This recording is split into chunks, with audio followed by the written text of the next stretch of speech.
Hello everybody, welcome back to my channel.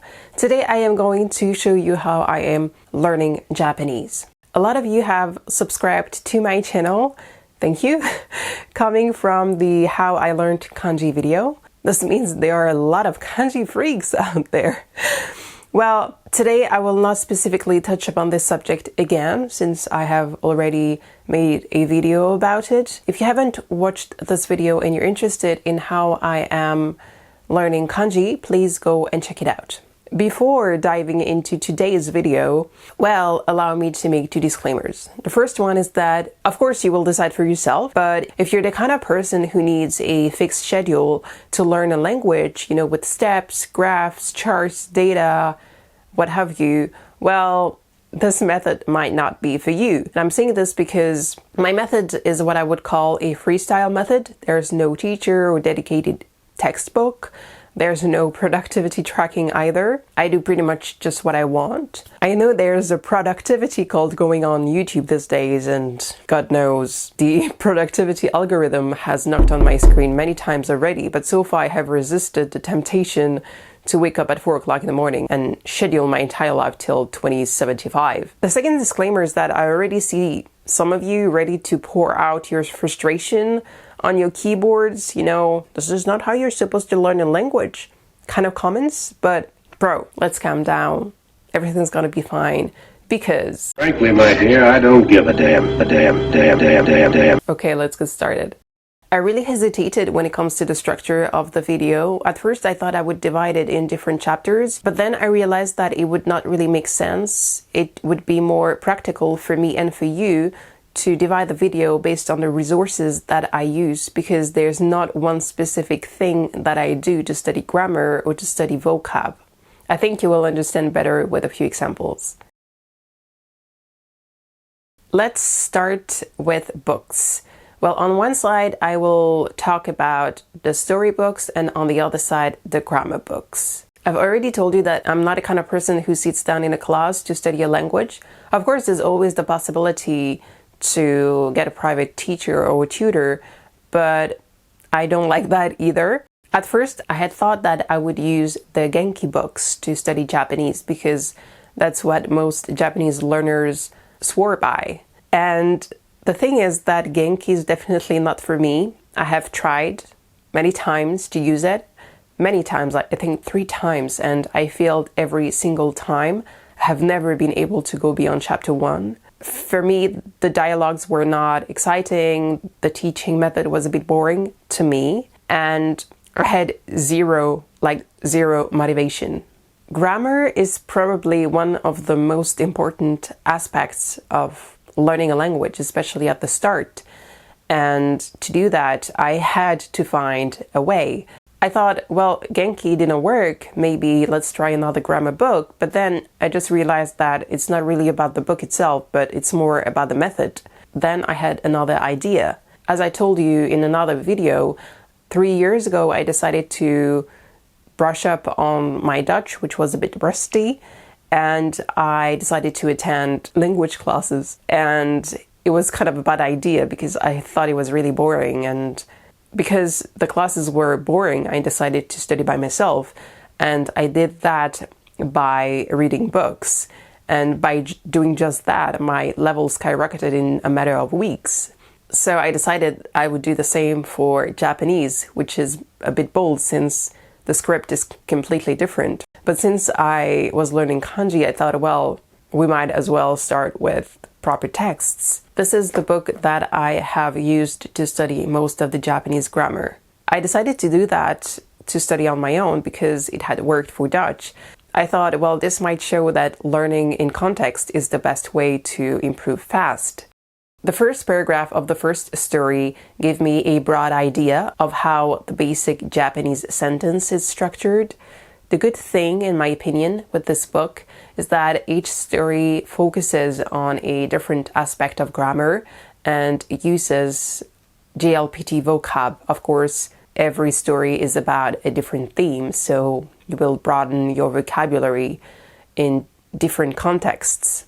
In the first story, for instance, the focus is more on the use of toki and daro or kana, node, and the na adjectives.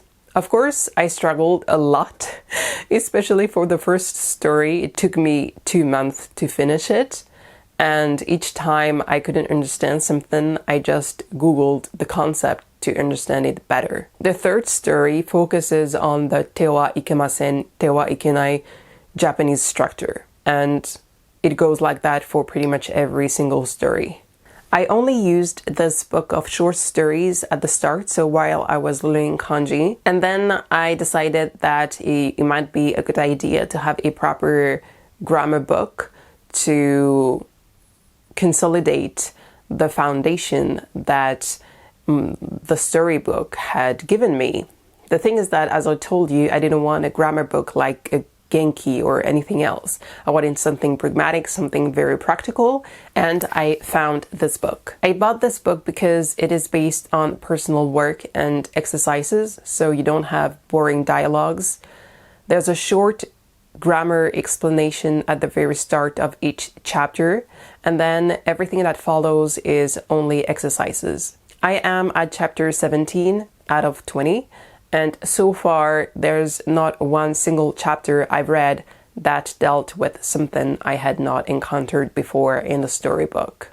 I already had a practical understanding of the grammar thanks to the storybook, but reading the theory allowed me to consolidate my understanding of how the Japanese grammar rules work and how they apply. I have also bought this book, which I have not yet opened. It is more detailed than the one I have just shown you. It is quite famous actually among the learners of the Japanese language. I bought the book version, but there's a dedicated website that exists and it gives you the exact same content. So if you do not want to buy the book version, there's always that possibility. For this book, I just decided that I would read the examples and the theory to strengthen my understanding of the Japanese grammar.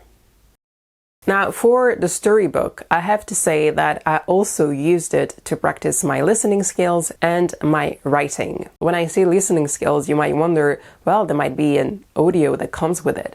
It's not the case at all, unfortunately. After reading the stories many times, I just decided to record my own voice telling the stories. I read them very slowly, and every now and then I just listen back to it to fix the vocab in my memory. Sometimes I do it while going out for a walk or just before sleeping. When it comes to the writing, I already showed you in the video on how I practice kanji. I regularly just write the stories again, which is good not only for practicing kanji, but it also helps with vocabulary building in context. I have also bought the intermediate Japanese short stories, which is like the second level of the same franchise. I am almost finished with the book. I'm not going to go into the details of the book because I basically just use exactly the same approach when it comes to this one. I recently posted a mini haul video where I showed you all the books and manga that I had bought. And in this video, I told you that I had decided not to start with manga for now because at present my level is too low. But actually, a few weeks later, I decided to give it a try anyway. I am a very impatient person sometimes. This is the first volume of Fruits Basket. It's different from the collector edition I showed you in my mini haul video. This is the original edition and the first volume was the only one available, and I decided to use this one because I could just scribble in it, and I try, but not always succeed, to read 5 pages a day, and it's actually not as impossible as I had expected. I use the book for vocabulary building, of course. I have a dedicated vocab notepad for this, but I actually also use it for writing practice. After each chapter, I copy the dialogues to try to retain as much vocab as possible.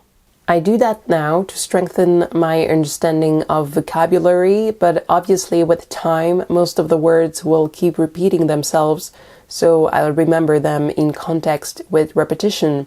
So in the future, I might slow down and not do this anymore. I apply the exact same method to articles, news articles. When reading an article, if I, for instance, encounter a grammar structure I have never seen before, if it's instantly understandable, I will just write it down as it is in my grammar notebook. If not, of course, I will check on the internet. I have not yet recorded articles to listen back to them. I might do it at some point in the future. But the good thing is that there are some websites like News in Slow Japanese where you can find both the article itself and its audio version. So if you're interested, please go and check it out. I'm also studying Japanese with a lot of YouTube channels, even though they are not language teaching channels per se, like Japanese 101 or something like that. When I was reading the book of short stories for beginners, I rapidly understood the importance of the masu form and the te form. At first I thought I had a good understanding of how it works, but then I just couldn't understand why sometimes it would be atte or itte, and sometimes it would be tabete or kaishite. And also for the masu form, sometimes it was ima, sometimes it was just mas, and it was a bit too confusing, so I decided to look up the explanation on the internet. This is when I found a fantastic channel. It is called Kanji Link. The great thing is that the channel is both in English and in French. Donc pour les francophones parmi vous, cette chaîne peut potentiellement vous faciliter l'existence. The Kanji Link YouTube channel explains both the te form and the masu form in very short, concise, and straightforward videos. They have really helped me a lot, and I would recommend it to anyone. Now, to study grammar, I mostly use Yuki's Japanese TV channel as well as Miku Real Japanese to strengthen my understanding of some nuances. Of course, I also use a lot of YouTube videos to grow my vocabulary. At first, I used a lot of videos that would list, the JLPT vocab, depending on the level you're at. Some of them teach the vocab in context, which is obviously better, and I used these ones at first. I'm pretty sure most of you know what I'm referring to. The thing is that with time, this method became a little bit boring, mostly because, I already knew most of the vocabulary, and also because this method is not particularly entertaining, right? So I decided to stop watching these videos and I switched to podcasts. Again, as I said in my video about how I practice kanji, I told you I often practice writing by copying the scripts of the videos. I actually also listen back to them repeatedly to enhance memory retention.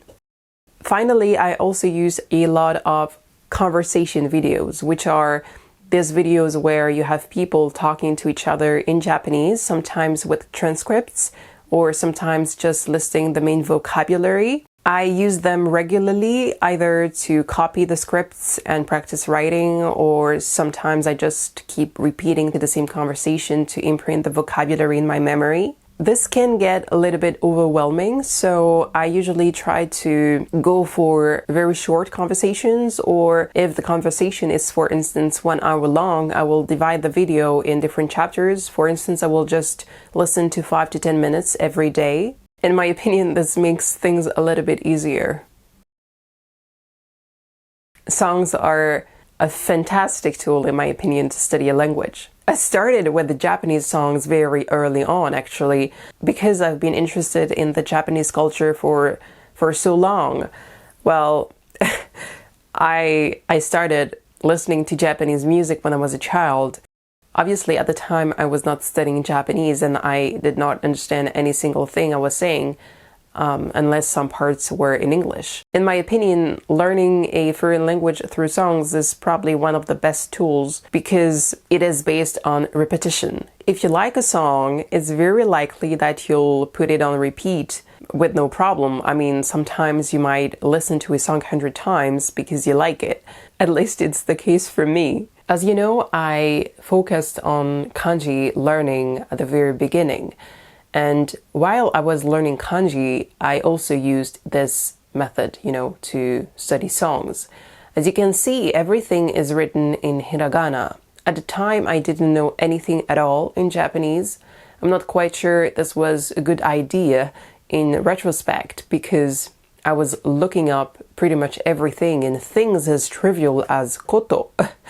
But since I was listening to so many songs, I was a bit frustrated with only studying kanji at the beginning, and I decided to do things I enjoy to alleviate the frustration a little bit. So even though I didn't know anything in Japanese, I still managed to grow my vocabulary a little bit through this method. So I used it at the time, and I continue doing so now.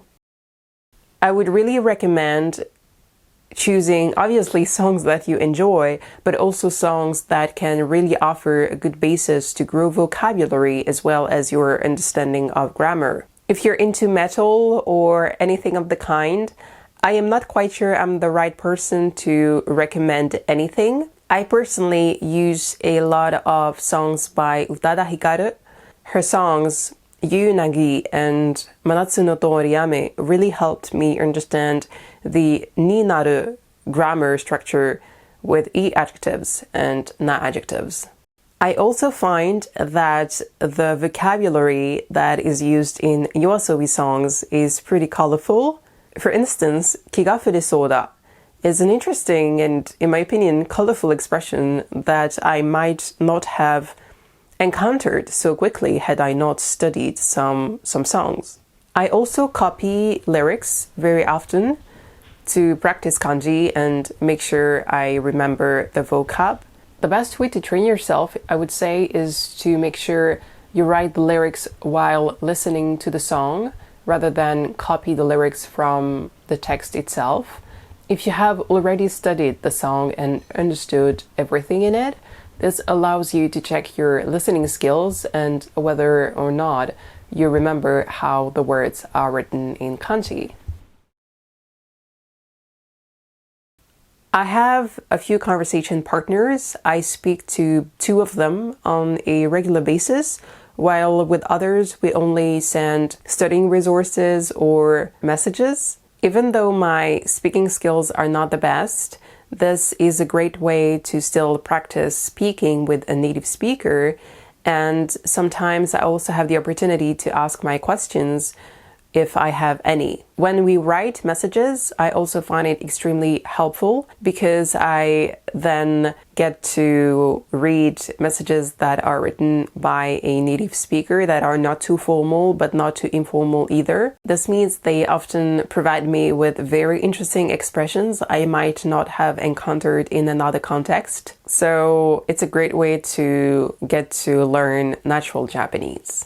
That's all for today's video. This was a bit long, sorry. Well, hopefully it was a little bit helpful to you. If so, please give this video a thumbs up, and of course consider subscribing to the channel if it's not done already. Also, make sure to check my other videos. They have a little something to them I'm pretty sure you'll enjoy. So don't bother with the videos that show on the right hand side of the screen, really, unless you see my face in them. Bye!